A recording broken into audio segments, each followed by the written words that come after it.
Some years ago, I went to a psychic fair and attended a psychic workshop, one of the afternoon sessions, which were not as well attended as the evening sessions. Besides myself, there were just four middle-aged women and the instructor, and also a reporter from a local newspaper. I didn't go with any intent of causing trouble or particularly challenging the instructor. I just wanted to see what was being taught. I did tape with a hidden tape recorder so I could analyze afterwards what went on objectively. I certainly wouldn't post any personal material that somebody wouldn't want posted. This wasn't a group session about personal issues like an AA meeting would be, but a public event about people's psychic abilities. The instructor, I'll call her Joyce, started by describing psychic ability as having nothing to do with the weird stuff like magic wands or UFOs. In other words, she tried to set the perspective that what we were about to do here is not wacky, but legitimate. She said there are all kinds of people in our heads, parents, teachers, relatives, who keep us from listening to ourselves and developing our psychic ability. For our first exercise, she had us try to perceive the color of face-down playing cards by feeling the difference in temperature between red and black through our fingertips. Neat exercise, I thought to myself. This is the kind of subtle thing I'd like to see examined to see if it can be done or not. But I was quickly amazed by the utter subjectivity of these people, by the haphazard way they went about the exercise, by the lack of any common sense protocol, never mind good scientific protocol. They didn't keep track of anything. They just made a bunch of tries, one after another after another. When they were right, the reaction was, ooh, wow. When they were wrong, the reaction was, okay, interesting. But they had no idea whether they were hitting on more than 50% or less than 50%. The instructor quickly saw that while the others were having some quote-unquote success, I was not able to sense color by my fingertips at all. What do you think? What are you getting? I'm getting nothing, so that's why I'm putting them all You're down putting here. them there? Oh, we have to help this person. With this side or that side? Put the, Like this, or? No, the other way. No peeking. No, I'm not taking. I don't get any, I'm not getting anything that would give me any clue as to what color it is. She suggested I was fearful of allowing myself such a power, and that I should realize how much more of my brain I could use. What I'd like to know is why it matters to Mickey that by touching this card, and you know, what's going to happen to Mickey if he touches this card and notices he can tell color by touch. Then my perception of reality would change. As that there are... You would have to become less logical than you are. Right, and I don't... Right. You're not comfortable with that. Right, I think it's good to be logical. What do you think? Red or black? My thought is, I can't say, I don't know. Try. I've already tried, I can't do You it. get nothing. Right, I get nothing. Oh, well, we'll have I feel like if I said I got something, I'd be fooling myself. It just doesn't register or compute me. I don't know, I have no idea what color those are. Should we try some telepathy? Mickey, do you believe in telepathy? No. I believe in instinct, but not telepathy. What's instinct? Define instinct. Instinct is a combination of all you've learned from your senses and your experience to make good guesses about what'll happen or what the nature of something is. Okay. How much of your brain are you using? I use 63%. No, I don't know. I want to know. I don't know. We're only functioning on about a third of our capacity. I don't know. Well, then does that mean we have to try so much harder in life? I mean, a lot of us try pretty hard, so... No, it just means we have to open up to that two-thirds that we're not using, part of which is holding a card and telling what color it is. Certainly there is a wide range of how hard people try, how well they apply themselves or not in their lives. But the idea that scientifically there is a large part of our brains that we do not use is a myth. We use virtually 100% of our brains every day. Go ahead and Google how much of our brains do we use. Joyce mentioned she is able to communicate with deceased people. She quoted Carl Sagan from his book, The Demon-Haunted World, where he describes his seemingly real encounter with his dead parents. I happen to have read that section of his book, and this woman took that quote right out of context. Sagan was describing how real the experience seemed, not how real it was. And she just lifted the first part of his description right out and ignored his rational explanations and insights that followed. I'm going to try some telepathy. We're going to try some telepathy. I'll let Mickey try some telepathy. I'm thinking of a specific card now. Yeah. I have no idea what card it is. I'm sending something. What's the first thing that comes to your head? 3 of clubs. It wasn't a 3 of clubs, it was a queen. Nobody else picked up on queen either.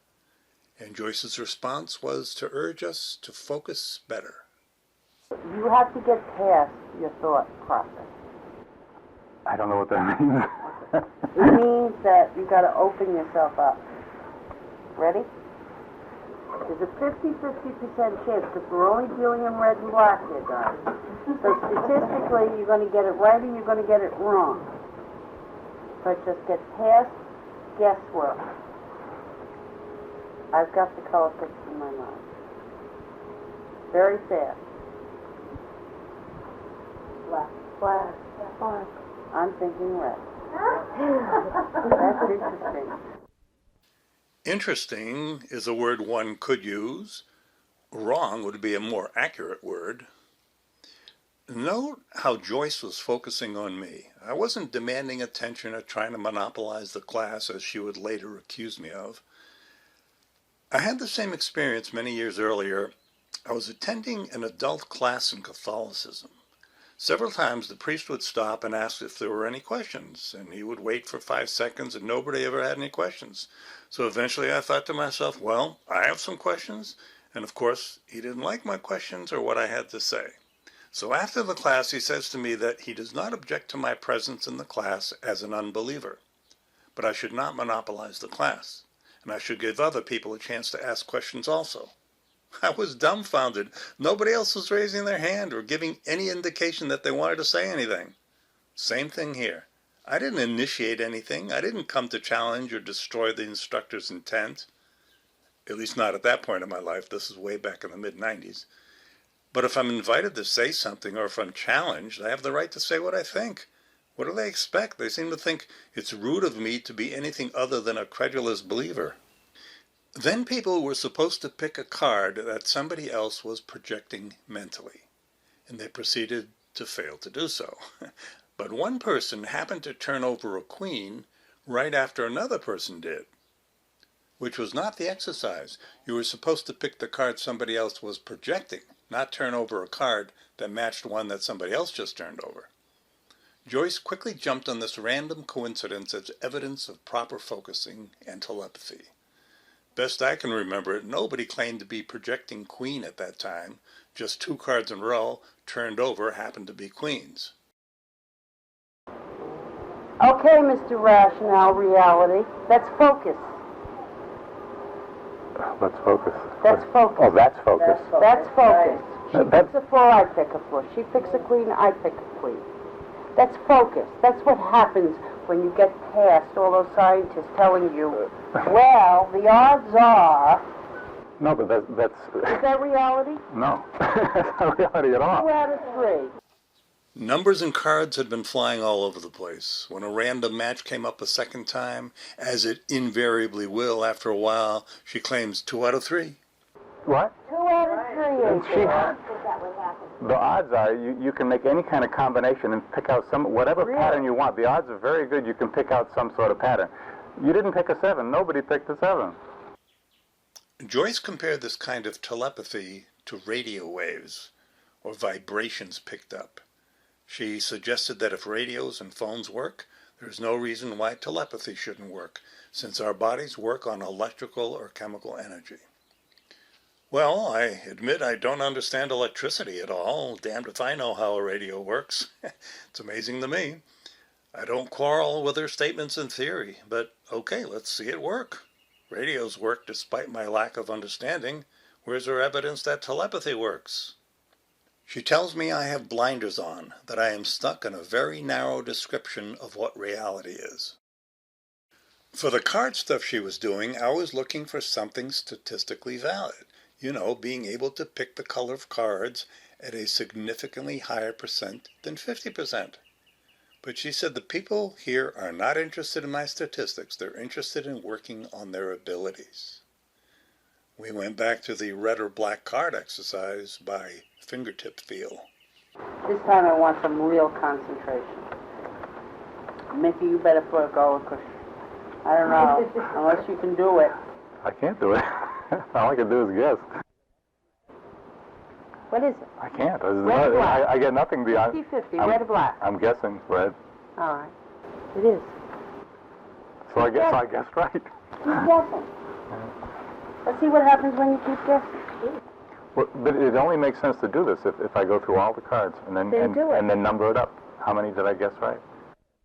But instead of giving me the chance to do so, or having herself demonstrate getting the correct color for 52 cards at a much higher percent than 50%, she makes an outrageous claim, saying that in science, you only have to replicate something once in order to prove it. First of all, that is not my understanding of the scientific method. You have to replicate something consistently, not once. Otherwise, your one replication could easily have been due to chance, or due to some other factor than you supposed, or due to loose controls. If I wear a green shirt one day and there's a plane crash somewhere, and it happens again coincidentally when I wear a green shirt on another day, am I supposed to conclude that my wearing green shirts causes plane crashes? Of course not. And secondly, even a third grader knows that in determining the chance of something, one replication proves nothing. But that is one of the keys to this mental game psychics play. They deliberately ignore valid statistics, which would disprove their beliefs, and focus only on a small sample and leap to fond conclusions from that small sample. And if you really want to blow people away, you just sit there and think about somebody, and I guarantee they'll call you. If I think about somebody, will you guarantee that person will call me? Betcha they will. And say this is somebody who I haven't seen for a number of years or something. Less likely, but it might happen. But, well, you see, now you're changing. You said guarantee, and now you're saying might. Oxymoron alert. Guaranteed that they might. I have never had it fail me. Yeah. Let me put it to you this way. When I think about somebody, they call me. And I usually say, oh, I was just thinking about it. I have an opinion about that. I don't know if you want to hear it. I think there's a whole universe you're blocked from.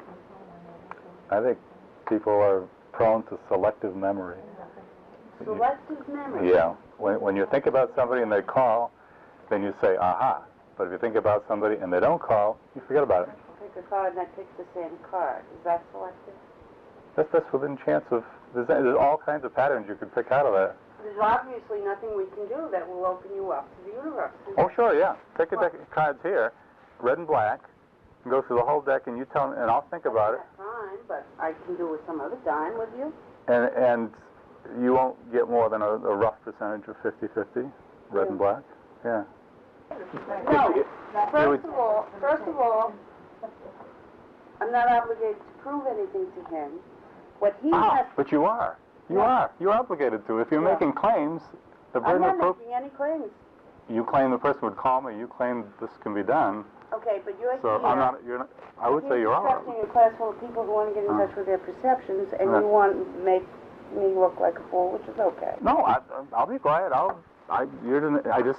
If you make a claim, and then you say you're not obligated to prove it, I'm not obligated to prove anything except that you don't want to get in touch with your perceptions, and that is you blocking you from being you. There's a lot of people in charge of Mickey's head, and they're not any of them called Mickey. Okay? They're teachers and all sorts of outsiders. You've got a real committee in there saying, this is the way it is, and don't get off this path. And that's really a limitation that you're putting on you. You're going by what you think some statistician told you to think, that in order for something to work, you've got to make it happen again. You only have to make it happen once, not 50 times. That's where you're going off. You ask any scientist, in order to do an experiment successfully, you have to replicate it once, not 50 times. If it happens once and you can't make it happen a second time, it was chance. Right. Okay? But if you can make it happen a second time, it was not random. There is no law that says you have to have it occur over and over. That's where your thinking goes off. It's that multiple of 50. So when I tell her to pick a card, and I'll pick the same card, that's random. But when she does it, and I do it again, it's no longer random. It has some validity. She is attributing cause and effect to just random matches. It's like claiming a broken clock is a working clock because it shows the correct time twice a day. To establish cause and effect, you need either consistent matches or matches consistently higher than normal chance. I asked her for a simple demonstration which would prove her claims. All right, very simply, I'll think of my father's nickname for my mother, and I bet you nobody here will tell me what it is. Nickname for my mother. And if you come up with it, I'll bow to your feet.